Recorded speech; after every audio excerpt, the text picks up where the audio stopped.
I've been farming this land for 30 years. It's not just soil and seed to me, it's legacy. My name's Dave Larkin, and my cornfield on the east end of Haywood County has been in the family since my grandfather homesteaded it in 1921.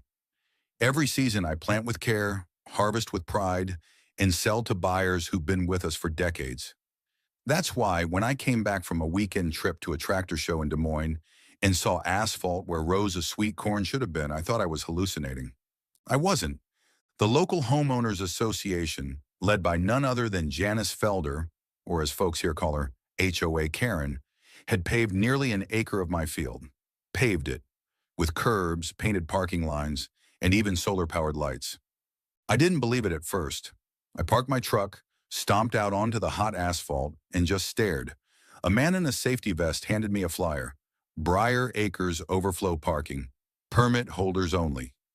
That's when my blood started boiling. See, my land backs up to Briar Acres, one of those suburban developments full of vinyl fences and identical beige homes. Over the years, the HOA had gotten increasingly bold, complaining about my irrigation system being unsightly, claiming my rooster was too loud, and last fall, suggesting I consider converting my land to something more community-aligned.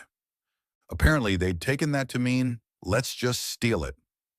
I marched over to the HOA office, basically a trailer with air conditioning, and demanded an explanation. Janice was waiting with a smug smile. "Oh, Dave, it's just the back part of your field.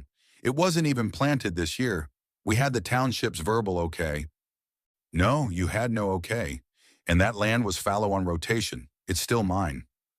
"Well," she said, twirling a pen between her fingers, "it's been improved now, so maybe you should be thanking us." That was the moment I decided to sue them into oblivion.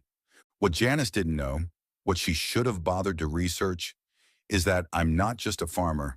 I'm also the owner of Larkin Ag Holdings, LLC, a registered entity that leases farmland to state contracts and is insured for millions. I've worked with attorneys before. I have land use experts on speed dial. And more importantly, my cornfield is zoned agricultural only, protected under state preservation laws. I filed suit within the week. Trespassing, unlawful land use, property damage, loss of seasonal income, environmental disruption. We're talking a multi-million-dollar civil case. Janice tried to spin it in the HOA newsletter. A misunderstanding, she called it, but the State Zoning Commission didn't think so. Nor did the Department of Agriculture. Nor did my insurance carrier, who promptly joined the suit under a subrogation clause. Media caught wind of it too. I had reporters out here filming the parking lot that killed a crop.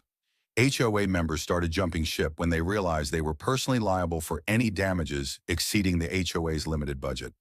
Turns out building a commercial use parking lot on a private agricultural parcel without permits is not just illegal, it's very expensive. We're in court next month. My legal team says we're looking at a minimum $2.4 million in damages, plus the cost of demolition and land restoration. The HOA will be bankrupt by year's end. As for my field, I'll be reseeding next spring, and I'm putting in a nice sign by the road. Private property, no parking, no HOA zone. Let's just say I won't be seeing any solar-powered lights shining over my corn again anytime soon.